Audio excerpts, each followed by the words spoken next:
yang bergabung sudah ada 2 orang, maka Ibu mulai pembelajaran hari ini ya anak-anak. Iya, Bu. Assalamualaikum warahmatullahi wabarakatuh.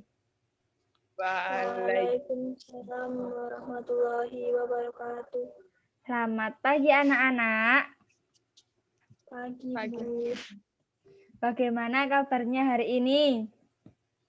Alhamdulillah sehat. Alhamdulillah semua sehat ya.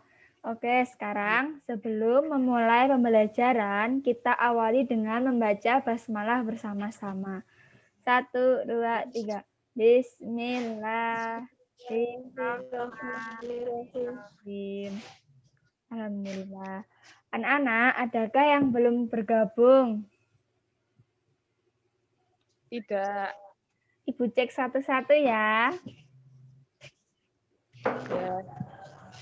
Tantri Wulandari ada? Hadir, Bu.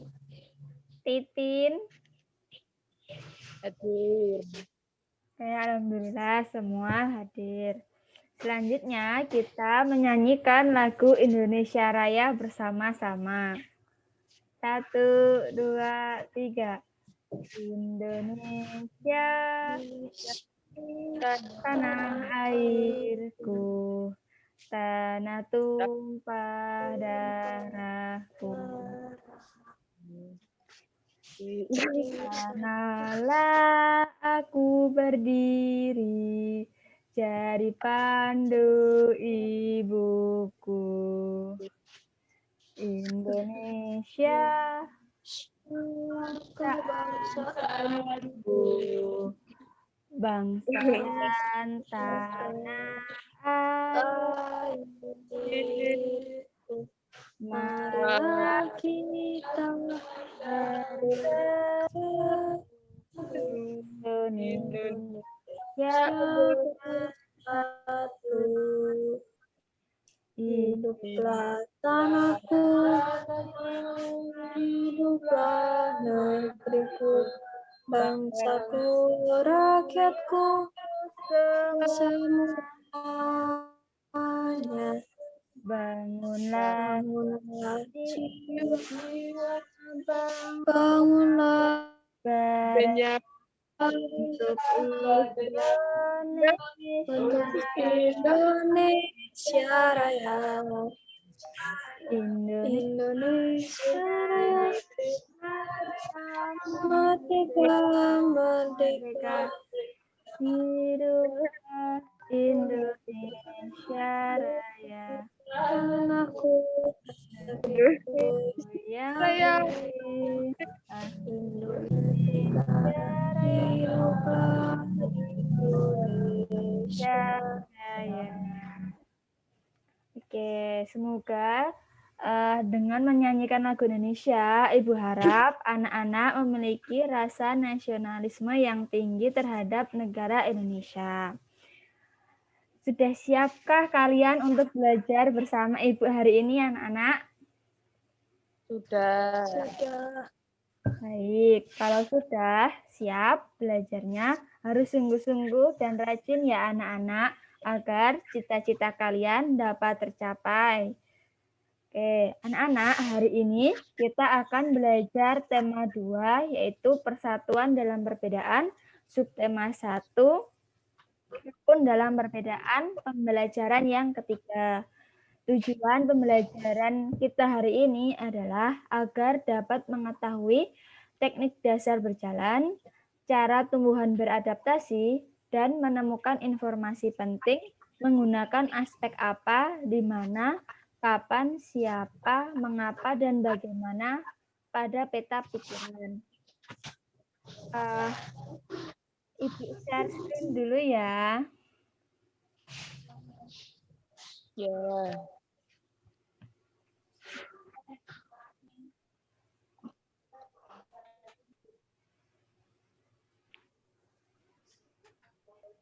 Sudah terlihat belum anak-anak? Sudah. Oke. Jadi, Kan tema kita hari ini itu tema 2, subtema 1, pembelajaran 3. Hidup rukun merupakan impian setiap warga negara. Rukun dalam perbedaan akan memberikan kedamaian dan ketentraman. Anak-anak, nanti kita akan bermain bersama anggota keluarga kalian atau bisa jadi bersama tetangga kalian. Permainan ini nanti dinamakan dengan talikan pitanya. Kalian dapat mempraktikkan sendiri di rumah dan nanti tugasnya membuat video. Untuk mengetahui permainannya, coba perhatikan cara bermainnya ya. Namanya permainan talikan pitanya. Yang pertama, kalian membagi teman kalian menjadi 5 atau 6 kelompok.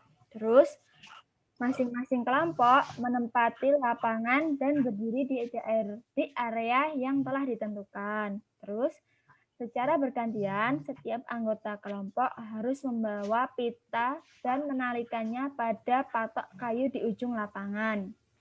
Saat peluit ditiup, setiap anggota berbaris di depan berjalan cepat menalikan pita ke arah patok kayu di ujung lapangan. Terus selanjutnya, anggota yang berada di depan bersiap-siap untuk berjalan. Terus anggota yang berjalan kembali ke arah barisan langsung menuju tempat di belakang barisan. Permainan berlangsung sekitar 15 menit. Kelompok yang menang adalah mereka yang berhasil menalikan pita dalam waktu tercepat.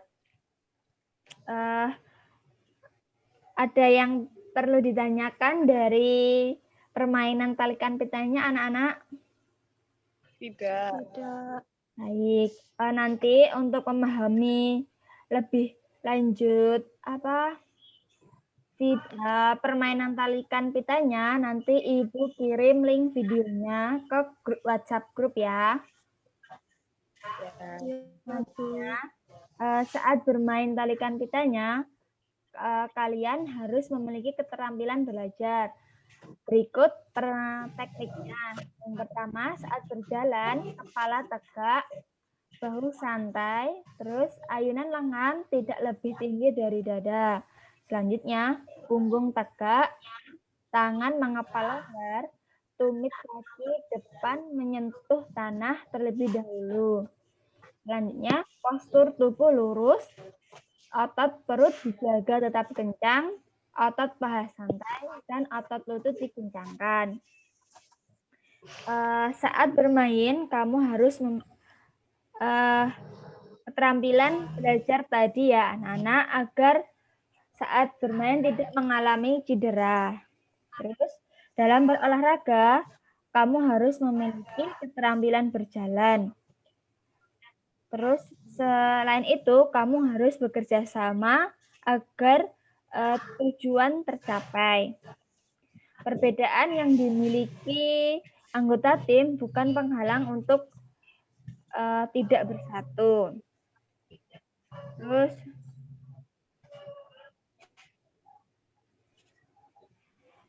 tadi kan Ibu sudah bilang, nanti setelah kalian Ibu beri tugas membuat video mempraktikkan permainan talikan pitanya dengan anggota keluarga kalian atau tetangga, terus dibuat video.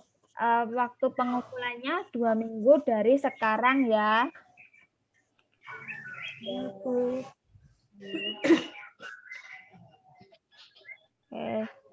Selanjutnya, tadi kan Ibu sudah mengirim kalian link video yang Ibu suruh menonton sebelum pembelajaran hari ini. Kalian sudah melihat belum tadi?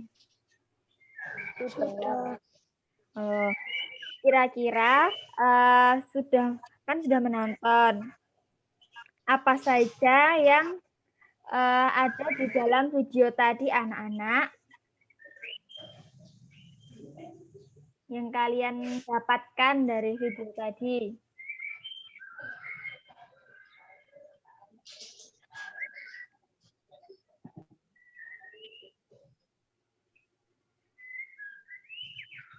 Jadi adaptasi, ada yang tahu apa itu adaptasi? Ya, Apa, Titin? adaptasi adalah penyesuaian diri terhadap lingkungan dan setiap lingkungan memiliki cara yang sendiri yang berbeda. Ya, benar, baik. Terus, eh, berdasarkan habitatnya ada 3. Apa saja tadi? Hidrofit, Terus, higrofit, dan satu lagi, dan xerofit. xerofit. Jadi berdasarkan habitatnya ada 3, yaitu hidrofit, higrofit, dan xerofit. Higrofit yaitu tumbuhan yang hidup di daerah lembab. Contohnya itu tumbuhan hidrofit, tumbuhan yang hidup di permukaan air, contohnya teratai dan enceng gondok. Terus selanjutnya xerofit, yaitu tumbuhan yang hidup di daerah kering, contohnya kurma, lidah buaya, dan kaktus. Oke. Selanjutnya, Ibu ada gambar, terus nanti kalian menjodohkan gambar ini ya, satu-satu. Sesuai kalau kan ini kaktus.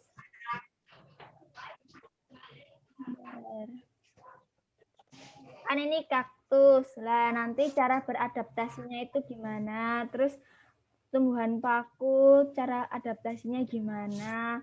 Teratai cara adaptasinya gimana? Gitu ya anak-anak. Ya. Paham? Ya, Bu.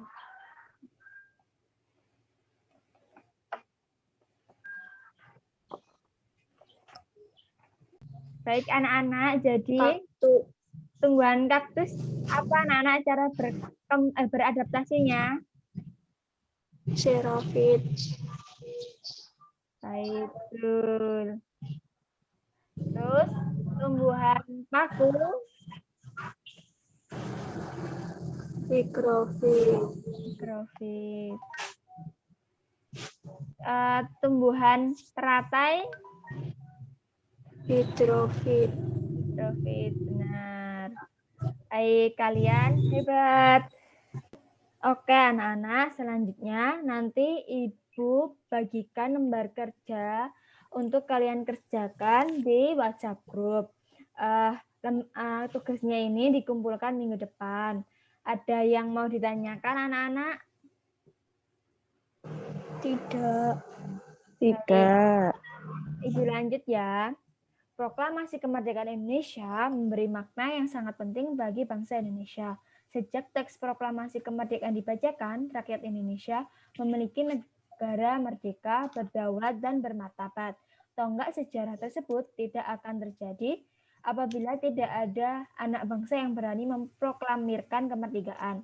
Mereka adalah pejuang bangsa yang tidak boleh dilupakan. Berikut adalah para pejuang bangsa yang telah berjasa terhadap kemerdekaan negara Indonesia. Yang pertama yaitu Insinyur Soekarno, merupakan salah satu orang berjasa dalam mendirikan negara Republik Indonesia sebagai negara berdaulat. Bung Karno lahir di Blitar, Jawa Timur, 6 Juni 1901 dan meninggal di Jakarta 21 Juni 1970. Bung Karno menyusun konsep teks proklamasi di Rumah Laksamana Tasa di Maeda bersama Bung Hatta dan Ahmad Subarjo. Ia kemudian menandatangani teks proklamasi atas nama bangsa Indonesia bersama Bung Hatta. Bung Karno membacakan teks proklamasi kemerdekaan Indonesia di kediamannya di Jalan Pegangsaan Timur nomor 56 Jakarta. Yang kedua yaitu Dr. Haji Muhammad Hatta atau Bung Hatta. Lahir di Bukit Tinggi, Sumatera Barat, 12 Agustus 1902. Beliau wafat di Jakarta 4 Maret 1980 pada usia 70 tahun. Bung Hatta menyusun konsep teks proklamasi bersama Bung Karno dan Mr. Ahmad Subarjo. Ia ikut menandatangani teks proklamasi atas nama bangsa Indonesia bersama Bung Karno. Muhammad Hatta adalah wakil presiden pertama Indonesia. Selain itu, beliau adalah Bapak Koperasi Indonesia. Yang ketiga yaitu Ahmad Subarjo Joyo Adi Suryo, lahir di Karawang, Jawa Barat 23 Maret 1896 dan wafat 15 Desember 1978 pada usia 82 tahun. Beliau adalah Menteri Luar Negeri Indonesia yang pertama. Ahmad Subarjo merupakan salah seorang tokoh dari golongan tua yang berperan dalam mempersiapkan proklamasi kemerdekaan Indonesia. Ahmad Subarjo ikut menyusun konsep teks proklamasi di Rumah Laksamana Tasadi Maida bersama Bung Karno dan Bung Hatta. Nah, selanjutnya yaitu Laksamana Tadasi Maida adalah seorang perwira tinggi Angkatan Laut Kekaisaran Jepang. Beliau membantu persiapan konsep teks proklamasi kemerdekaan dengan mempersilahkan rumahnya digunakan untuk kegiatan yang sangat penting. Di rumahnya berkumpul para tokoh bangsa yang berjasa besar. Walaupun beliau orang Jepang, beliau rela membantu Indonesia karena simpati terhadap rakyat Indonesia. Yang selanjutnya yaitu Sukarni, lahir di Blitar, Jawa Timur 14 Juli 1916. Beliau wafat di Jakarta 7 Mei 1971 pada usia 54 tahun. Nama lengkapnya adalah Sukarni Kartodiwiryo. Sukarni adalah salah seorang tokoh pemuda dan pejuang yang gigih melawan penjajah. Sukarni mengusulkan agar yang menandatangani teks proklamasi adalah Bung Karno dan Bung Hatta atas nama bangsa Indonesia. Selanjutnya yaitu Fatmawati, yang bernama asli Fatimah. Lahir di Bengkulu pada tahun 1923 dan meninggal dunia di Jakarta pada tahun 1980. Beliau dimakamkan di Taman Makam Pahlawan di Kalibata, Jakarta. Fatmawati menjahit bendera pusaka Saka Merah Putih yang dikibarkan pada upacara proklamasi kemerdekaan Indonesia di Jalan Pegangsaan Timur nomor 56 Jakarta. Yang terakhir yaitu Sayuti Meli. Teks proklamasi kemerdekaan diketik oleh Sayuti Meli. Beliau adalah tokoh pemuda yang juga sangat berperan dalam proklamasi kemerdekaan Indonesia. Sayuti Meli mengetik naskah proklamasi setelah ia sempurnakan dari tulisan tangan Bung Karno. Negara Indonesia dibangun berdasarkan persatuan. Seluruh generasi bahu-membahu membangun bangsa Indonesia yang bebas dari negara penjajah. Jika negara kita belum merdeka, maka kemerdekaan itu mereka tidak bersatu dan tidak akan terjadi Indonesia merdeka. Ada yang ingin ditanyakan anak-anak dari materi yang Ibu sampaikan? Tidak. Baik. Selanjutnya nanti Ibu bagikan lagi lembar kerja yang sudah Ibu kirimkan di WhatsApp grup. Nanti kalian kerjakan secara berkelompok. Ibu beri waktu 10 menit untuk mengerjakan.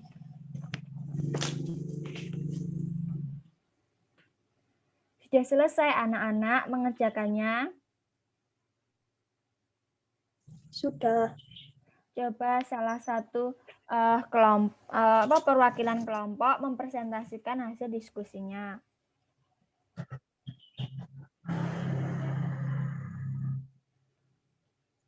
Proklamasi kemerdekaan Indonesia memberi makna yang sangat penting bagi bangsa Indonesia. Sejak teks proklamasi kemerdekaan dibacakan, rakyat Indonesia memiliki negara merdeka, berdaulat, dan bermartabat. Tokoh yang terlibat yaitu Insinyur Soekarno, Muhammad Hatta, Ahmad Subarjo, Laksamana Maida, Sukarni, Fatmawati, Sayuti Meli. Dilaksanakan pada tanggal 17 Agustus 1945 bertepatan di Jalan Pegangsaan Timur nomor 56 Jakarta. Bagus, tepuk tangan untuk kelompok tantri. Ini Ibu beri hadiah bintang. Ibu beri bintang ya untuk kelompok tantri. Semoga kelompok lain juga menyusul. Oke, anak-anak. Selanjutnya nanti Ibu beri soal evaluasi untuk mengetahui sejauh mana pengetahuan kalian terkait materi yang sudah Ibu sampaikan. Nanti batas pengerjaannya sampai jam 8 malam ya anak-anak. Anak-anak, hari ini kita sudah belajar dari materi awal sampai saat ini. Terus adakah materi yang kalian belum pahami anak-anak? Tidak. Alhamdulillah, jika kalian sudah paham semua. Nah, hari ini kita telah mempelajari teknik dasar berjalan, cara tumbuhan beradaptasi, dan menemukan informasi penting menggunakan aspek apa, di mana, siapa, mengapa, dan bagaimana pada peta pikiran. Hasil belajar kalian hari ini sangat memuaskan. Alhamdulillah ya. Anak-anak, materi selanjutnya minggu depan yaitu bentuk operasi hitung. Jangan lupa disiapkan dan dipelajari terlebih dahulu ya, supaya kalian dapat maksimal belajarnya. Untuk mengakhiri pembelajaran hari ini, kita tutup dengan hamdalah bersama-sama. Alhamdulillahirrahmanirrahim. Semoga bermanfaat. Wassalamualaikum warahmatullahi wabarakatuh. Waalaikumsalam warahmatullahi wabarakatuh.